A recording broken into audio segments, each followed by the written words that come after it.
हा लक्ष द्या.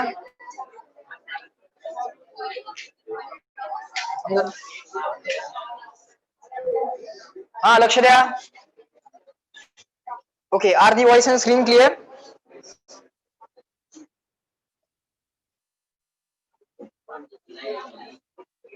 चालू झालाय तो?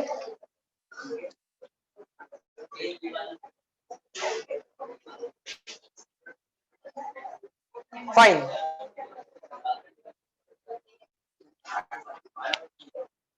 बर, अँप्लिट्यूड पण काढायचं आहे ना? सेम क्वेश्चन मध्ये काय सांगितलंय? Displacement amplitude. बर, आता इंटेन्सिटी आणि अँप्लिट्यूड याचं रिलेशन काय? Intensity is proportional to amplitude square. पण रेशो वाला क्वेश्चन आहे का हा? पहिला अँप्लिट्यूड दिलाय, दुसरा दिलाय, first intensity is given, second is given, I1 upon I2 is equal to A1 upon A2 bracket square. हा रेशो वाला क्वेश्चन नाही आहे, ऍब्सोल्यूट सॉल्व्हिंग करावं लागेल, फॉर्म्युलाच माहित पाहिजे. चला आता फॉर्म्युला लिहूया. Everyone observe here. मला सांगा, इंटेन्सिटी फॉर्म्युला काय? हाफ रो ओमेगा स्क्वेअर ए स्क्वेअर. आता पार्ट असेल तर ठीक, हाफ रो ओमेगा स्क्वेअर ए स्क्वेअर इंटू व्ही, व्हेलॉसिटी पण असणार आहे. पण त्यासाठी मी आधी हे लक्षात ठेवायला सांगितलं होतं बघा, intensity is energy density into velocity. Repeat करा माझ्या बरोबर. Intensity is energy density into velocity. सगळ्यांचं लक्ष आहे का? मागच्या मुलांचं लक्ष नाही आहे? समोर बघ.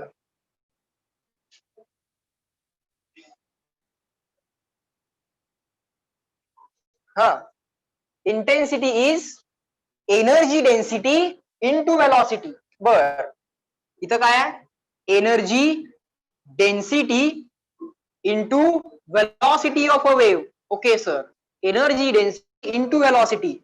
बर, एनर्जी डेन्सिटी म्हणजे energy per unit, energy density म्हणजे एनर्जी पर युनिट व्हॉल्यूम. मग एनर्जी डेन्सिटी म्हणजे एनर्जी पर युनिट व्हॉल्यूम आहे. एनर्जीच्या वेळी मास लिहायचा आहे, मग एनर्जी पर युनिट व्हॉल्यूमच्या वेळी काय लिहिलं पाहिजे? मास पर युनिट व्हॉल्यूम. मास पर युनिट व्हॉल्यूम म्हणजे काय? डेन्सिटी. बरोबर, रो लिहावं लागेल. म्हणजे 1/2 m ओमेगा स्क्वेअर ए स्क्वेअर हे एनर्जीसाठी लिहायचं. मग मासच्या ऐवजी काय करावं लागेल? मास पर युनिट व्हॉल्यूम. जसं एनर्जी पर युनिट लेंथ लिहिताना instead of mass you write mass per unit length or energy per unit length. Similarly for energy per unit volume you will write mass per unit volume. 1/2 mass per unit volume is rho omega square a square, बरोबर, into velocity. Okay, now what we want to find out is amplitude. Okay, so what is amplitude? Amplitude square a square किती आला बघा. लगेच value substitute कधीच करायच्या नाही, जे पाहिजे ते पहिल्यांदा दिसलं पाहिजे आणि मग त्याच्यासाठी substitution. Finally A square is equal to, करायला चालू करा, तुम्हाला येतंय, माझी गरज नाही याच्यासाठी. हा, 2i divided by row omega square into V. आता ओमेगा माहित नाहीये, ओमेगाला काय लिहिशील? हा, ओमेगाला काय लिहिणार मोठ्याने सांगा सगळेजण. Omega is equal to 2πf. Omega square is equal to 4π square f square. So 2i omega rho as it is, omega असेल 2πf या सगळ्याचा square into velocity. Final answer 2i upon rho 4π square f square into v. All these values are given to us and now the question only becomes as a substitution based question.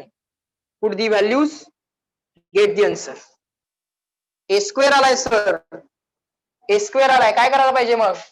Square route घ्यायला पाहिजे, square route घ्यायला पाहिजे.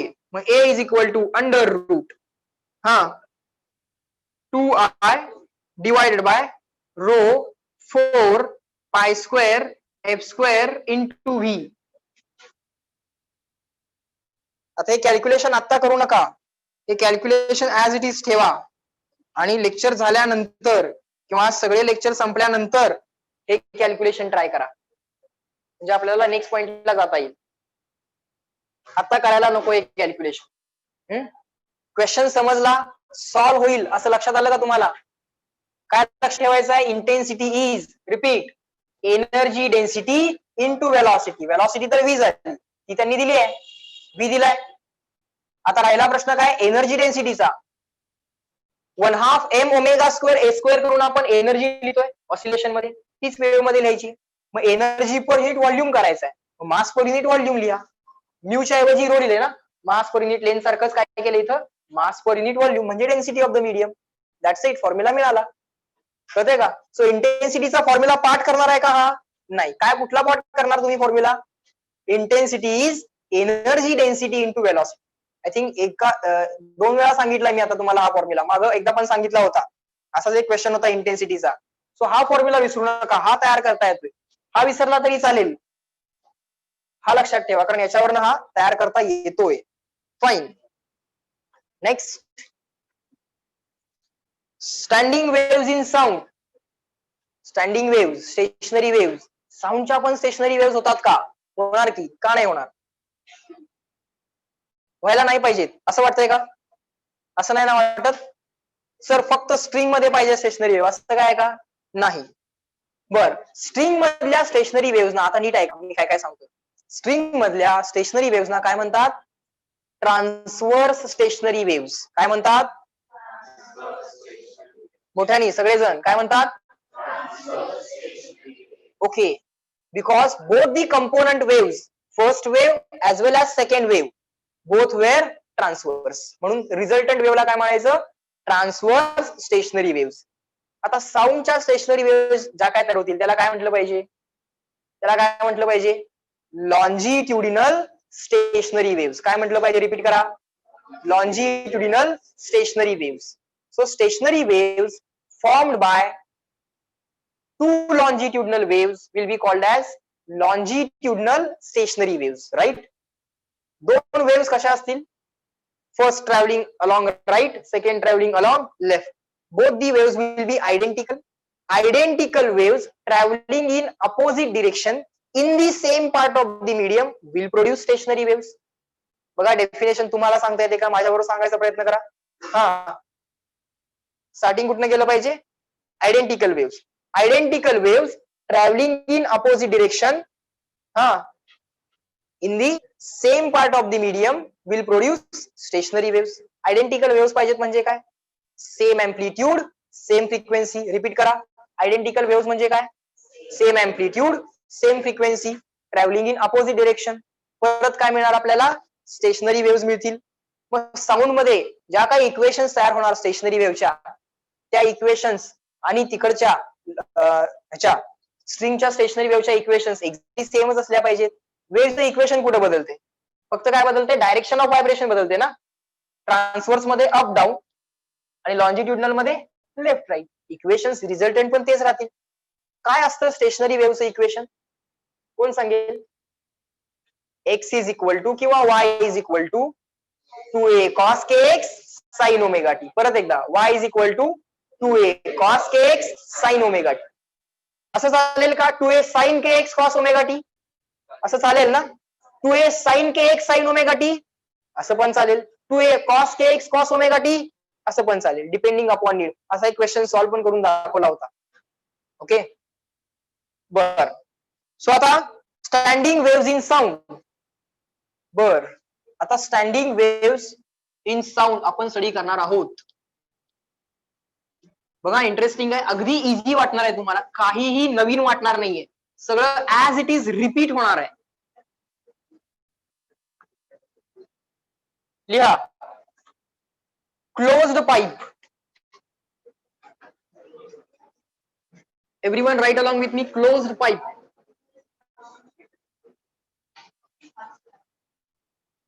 Close pipe. जसं string fixed at both end, जसं string fixed at one end, free at other end. बघितलंय ना आपण? स्ट्रिंगच्या पॉसिबल केसेस काय काय घेतल्या होत्या आपण? स्ट्रिंगच्या पॉसिबल केसेस काय काय घेतल्या होत्या आपण सांगा? स्ट्रिंगच्या पॉसिबल केसेस काय काय घेतल्या होत्या? String fixed at both ends and string fixed at one end. एका एंडला फ्री, एका एंडला फिक्स. आता ही जी काय केस आहे तशी आपण केस कन्सिडर करणार आहोत क्लोज्ड पाईप. क्लोज पाईपचं मिनिंग असतं, लिहा इथं खाली, क्लोज पाईपचं मिनिंग काय असतं? Closed at one end, okay, closed at one end and open at other end, and open at other end, अशा पाईपला क्लोज पाईप म्हणायचं. ओके, कशी दिसेल क्लोज पाईप? अशी दिसेल. 3 डायमेन्शन मध्ये बघितली तर अशी दिसेल. दिसली का क्लोज पाईप? सर क्लोज करा की त्याला, झाली का? Now it is a close pipe. कळतंय का? झालं इमॅजिन? बर, फाईन. सर पाईप उभीच का काढली आहे? आडवी काढता येते का? हो, काढता येते.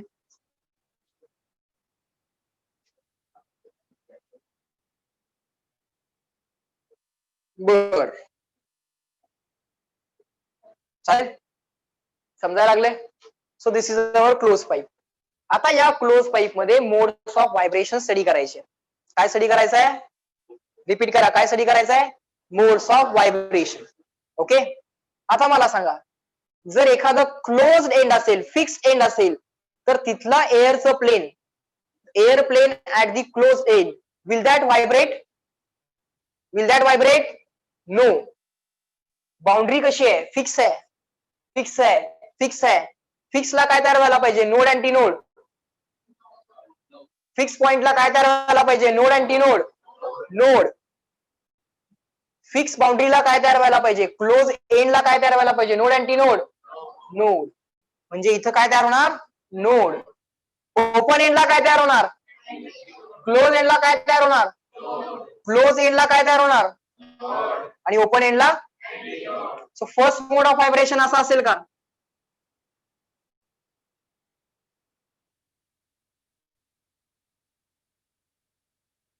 हा, असा असेल का? डाऊट आहे का? डाऊट आहे का? इथला पार्टिकल व्हायब्रेट होतोय का? नाही, म्हणजे तो व्हायब्रेट होत नाही. हा एक प्रकारचा ग्राफच आहे, दुसरं काही नाही. हा काय आहे? ग्राफ आहे. रियालिटीमध्ये इथला पार्टिकल इथे गेलाय का? नाही, इथला पार्टिकल मॅक्सिमम व्हायब्रेट होतोय एवढंच दाखवलंय. हा पुढं मागं चाललाय. कळतंय का? हा एक प्रकारचा ग्राफ आहे. जे दिसतंय ते ड्रॉ नाही केलेलं, हा ग्राफ आहे. दिस इज जस्ट अ ग्राफ. इथलं जे काय एअरचं प्लेन आहे बाळांनो, ते मॅक्सिमम पुढं मागं करतंय, म्हणून इथं काय केलंय? मॅक्सिमम डिस्प्लेसमेंट दाखवली आहे. आणि हा मूव्ह करत नाहीये, म्हणून तिथं काय दाखवलंय? नोड दाखवलाय. समजलं? So this is the first mode of vibration.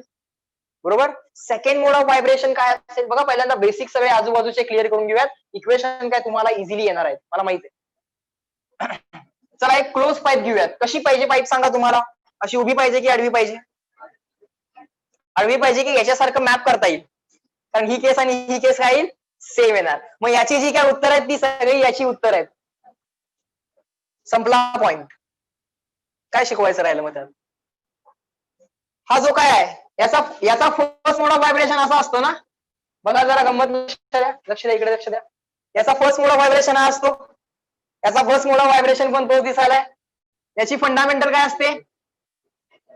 याची फंडामेंटल काय असते? V/4L. याची फंडामेंटल काय येईल? V/4L. बरोबर का? सांगा, odd harmonics present, even harmonics present की बोथ? मोठ्याने सांगा. ऑड. इथं पण काय असेल? Odd. Pth overtone is? मोठ्याने. Pth overtone is 2p+1.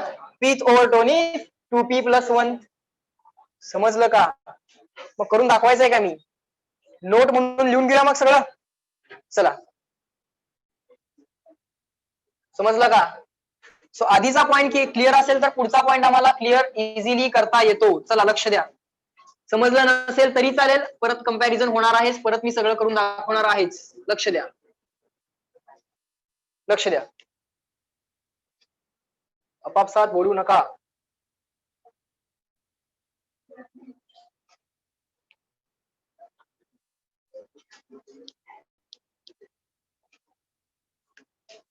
लिहा क्लोज्ड पाईप. काय स्टडी करणार आहोत? Modes of vibration. बर, इथं लिहूयात फर्स्ट मोड. लिहा माझ्या बरोबर सगळेजण. First mode, second mode, third मोड.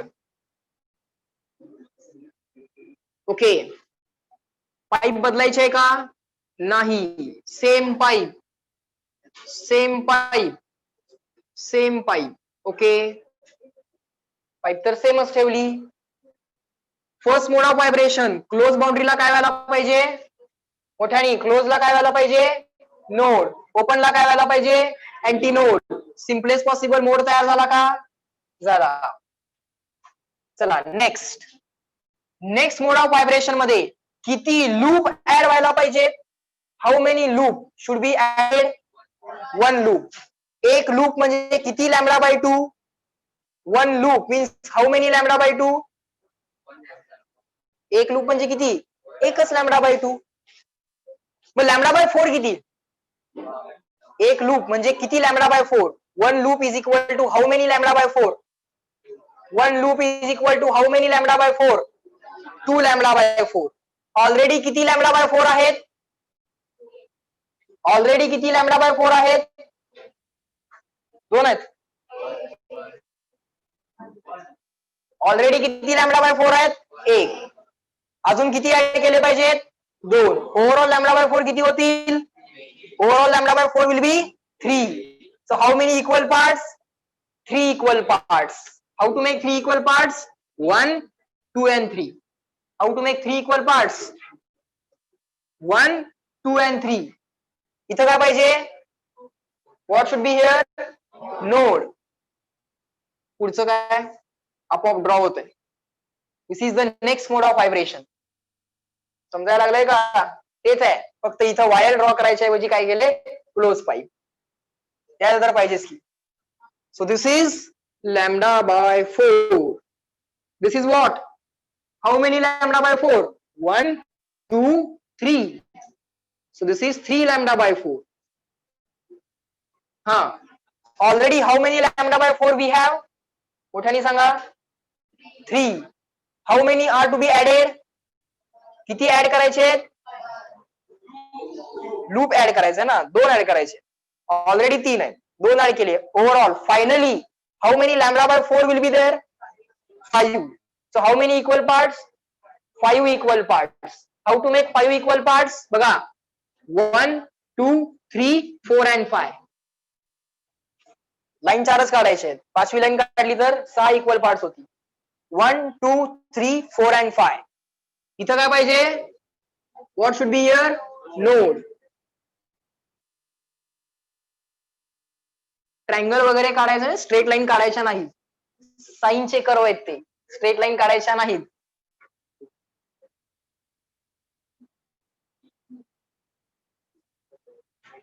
झालं? बर. How many lambda by 4? 5 lambda by 4. Okay, next पुढे काय करणार? Sir this length L, this length L,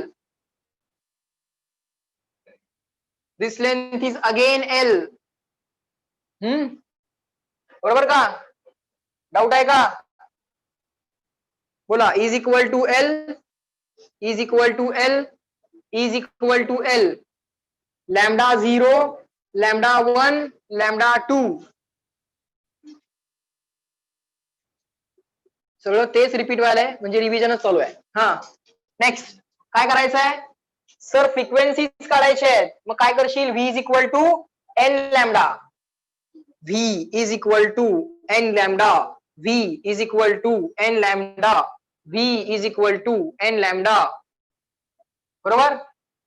N0, N1, N2, lambda 1, lambda 2, lambda 3. V1, V2, V3 लिहू का? V1, V2, V3 मोठ्याने सांगा. Shall I write V1, V2, V3? No. नक्की का? का बरं? सर एअर तीच आहे, मीडियम तेच आहे. मीडियम बदललाय का? स्पीड कशाला बदलायला लागलाय? बरोबर? मीडियम बदललेलं नाहीये, स्पीड पण बदलणार नाही. Fine. Shall I replace V by root T by M? V ला रिप्लेस करूया का under root T by M न किंवा under root T by mu न? Shall we replace V by under root T by mu? हा, yes no मोठ्याने सांगा. Yes म्हणणारे हात वर करा. Shall we replace V by root T by mu? V चा फॉर्म्युला काय असतो? Under root T by M. Then शाल we replace V by under root T by M?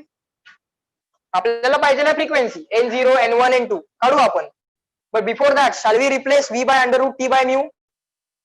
Yes no सांगा. येस वाले हात वर करा. बर नो वाले हात वर करा. फॉर्मली सांगता आलं पाहिजे आपला आन्सर. हा, एवढा मोठा प्रश्न आहे. एवढा मोठा प्रश्न आहे, एवढा विचार करावा लागतो. V equal to root T by mu formula माहित आहे, मग वापरायचा का नाही? हा, मोठ्याने सांगा. का नाही? स्ट्रिंग असेल तर ना, स्ट्रिंग असेल तर. का कुठेही काही दिसलं, व्ही दिसलं, रूट टी बाय असं करतात का? नाही. बर, सो व्ही ला रिप्लेस करायचं नाहीये. Okay fine. आता बघा, आता पट पट पट पट करतो, जरा कॉन्सन्ट्रेट करा, बोलू नका, समोर लक्ष द्या. हा, N0 is equal to V by lambda 1, N1 is equal to V by lambda 2, N2 is equal to V by lambda 3. बोला, व्ही ला रिप्लेस तर करायचं नाहीये. लॅमडा 1 किती आहे? Sorry, I made a mistake. Mistake mistake mistake. Lambda 0, lambda 1, lambda 2. आता माझ्यासारखं कोण कोण केलंय म्हणजे लक्षच नाही. सर जे करतायत ते गप लिहून घ्यायचं. हा, आपलं काही वापरायचं नाही. संपेल. सरांचं संपायला लागलंय, संपू दे. हा, व्ही बाय लॅमडा 0. बोल प्रसाद, लॅमडा 0 किती? 4 टाइम्स एल. दिसला का नाही? 4 टाइम्स एल. अवधूत, लॅमडा 1 किती सांग? अवधूत इथं बघ, लॅमडा 1 किती आहे सांग, रिअरेंजमेंट करून सांग, मोठ्याने सांग. Lambda 1 3 lambda 1/4 is equal to किती आहे? एल. यस नो बोल. दिसत नाही येस. Yes no. हा, हा 4 इकडे गेला, काय झालं? 4 टाइम्स एल दिसलं, डिवाइड बाय 3 दिसलं. सो लॅमडा 1 किती आला आता सांग मोठ्यानी? 4L upon 3. 4 सॉरी, व्ही ला रिप्लेस नाही करायचंय किंवा व्ही च्या शेजारी नाही, लॅमडा 1 ला रिप्लेस करायचंय. लॅमडा 1 किती आला? 4L upon 3. So 4L upon 3. हा अपॉन 3 गेला वरती, गेला का? किती आलं? 3 टाइम्स व्ही अपॉन 4L. चला, N2 is equal to lambda 2 ला रिप्लेस करायचंय. काय बाळ लॅमडा 2? हा, लॅमडा 2 सांग. 4L/5. करेक्ट. सो लॅमडा 2 किती आला? सर 4L/5 आला. हा 5 बाळ न्यूमरेटर मध्ये जाईल, 5 टाइम्स व्ही अपॉन 4L. जमलं इथपर्यंत? या फ्रिक्वेन्सीला काय म्हणायचंय? फंडामेंटल किंवा झिरोथ ओव्हरटोन किंवा or first harmonic. Yes or no? Yes or no?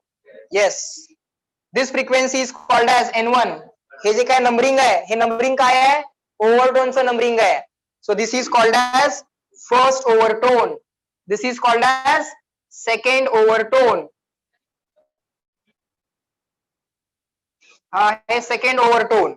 बर, so first overtone is how many times fundamental? How many times fundamental? 3 times fundamental. So it is also third harmonic. It is also third harmonic. Second overtone is how many times fundamental? 5 times fundamental. So it is also fifth harmonic. Okay sir, it is also fifth harmonic. झालं? बघा लिहून झालं का? समजतंय का? कसं काय आता कन्क्लुजन्स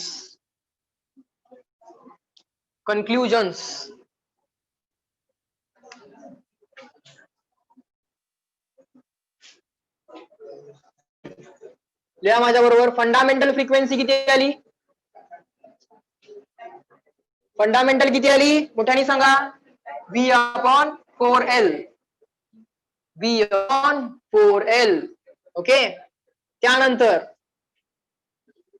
पीच ओव्हर टोन. त्याआधी only all harmonics are present, only even or both?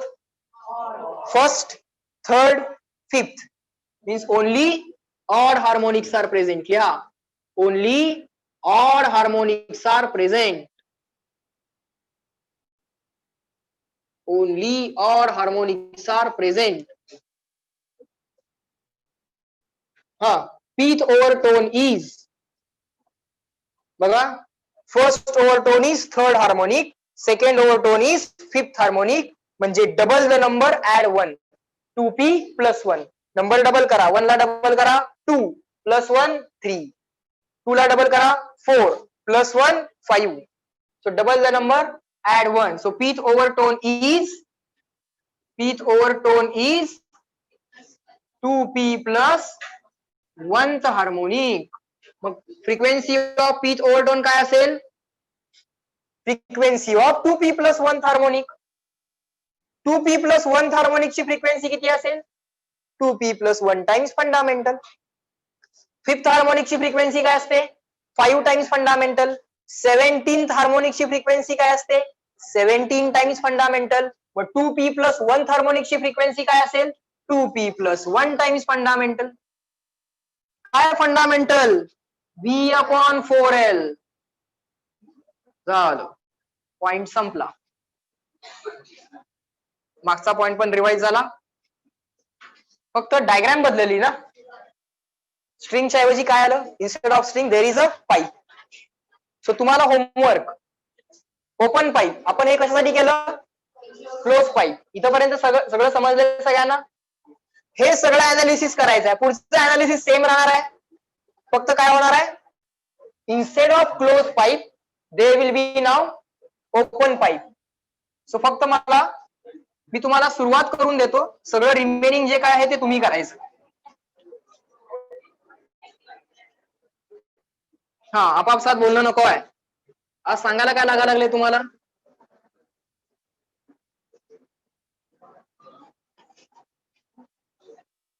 Open pipe याचंच मिनिंग असतं open at both end. Close pipe म्हणजे क्लोज्ड ऍट वन एंड आणि ओपन पाईप म्हणजे ओपन ऍट बोथ एंड. दोन्ही एंडला pipe close करायची नाही. अदरवाइज साऊंड इन्सिडेंट कसा होणार? दोन्ही एंडला पाईप क्लोज करायची नाही. ओके, पाईप ओपन ठेवायची. आपल्याला साऊंड इन्सिडेंट करावा लागतो, मग तो रिफ्लेक्ट होतो आणि मग इन्सिडेंट वेव्ह आणि रिफ्लेक्टेड वेव्ह सुपर इम्पोज होतात आणि मग स्टेशनरी वेव्ह मिळतात. हळूहळू सगळ्या गोष्टी लक्षात येतील. पहिल्यांदा थोडंसं मॅथमॅटिक्स समजून घेऊयात मागचं. ओपन पाईप म्हणजे काय? Open at both ends. या माझ्या बरोबर, ओपन ऍट बोथ एंड्स. सुरुवात करा माझ्या बरोबर लिहायला. सुरुवात मी करून देतो थोडंसं स्टार्टिंग, पुढचं सगळं तुम्ही करायचं. First mode, second mode, third mode. Okay, समोर लक्ष द्या. 30 पाईप इथं काढायचे, 30 पाईप इथं काढायचे. ओपन पाईप आहे ना, अशी जरी काढली तरी चालेल, काय अडचण नाही. लेंथ किती आहे पाईपची? L. L. Here also L. Okay sir, fine. What shall be at this end? Node or antinode? Node or antinode? What should be at this end? इथं पण antinode, इथं पण antinode. Yes or no? किती λ/4 आहेत? How many λ/4 we have? 2. λ/4 lambda by 4. उत्तर किती आलं? 2 times lambda by 4 म्हणजे किती आलं? Lambda by 2. That's it. Lambda by 2 आहेत. Any doubt? Lambda by 4 plus lambda by 4. समजतंय का? ऑलरेडी किती लॅमडा बाय 4 आहेत? Already how many lambda by 4 we have? 2. Next mode मध्ये लॅमडा बाय 4 किती ऍड होतात? 2. ऑलरेडी 2 आहेत, अजून 2 होणार आहेत. ओव्हरऑल किती होतील? 4. How many equal parts? 4. आता एवढी शांतता पाहिजे कंप्लीट, सगळं माझं स्टेटमेंट कंप्लीट होईपर्यंत. So how many lambda by 4 will be there? How many lambda by 4 will be there? किती असतील lambda by 4? 4. So 4 equal parts, 1, 2, 3 and 4. Okay, how to draw? Here there must be antinode. इथं node येईल, मग एक एक part मध्ये एक एक लॅमडा बाय 4 ड्रॉ करायचं, एक एक पार्ट मध्ये एक एक लॅमडा बाय 4 ऍड करायचं, बरोबर? Here how many lambda by 4 we have? 4 lambda by 4.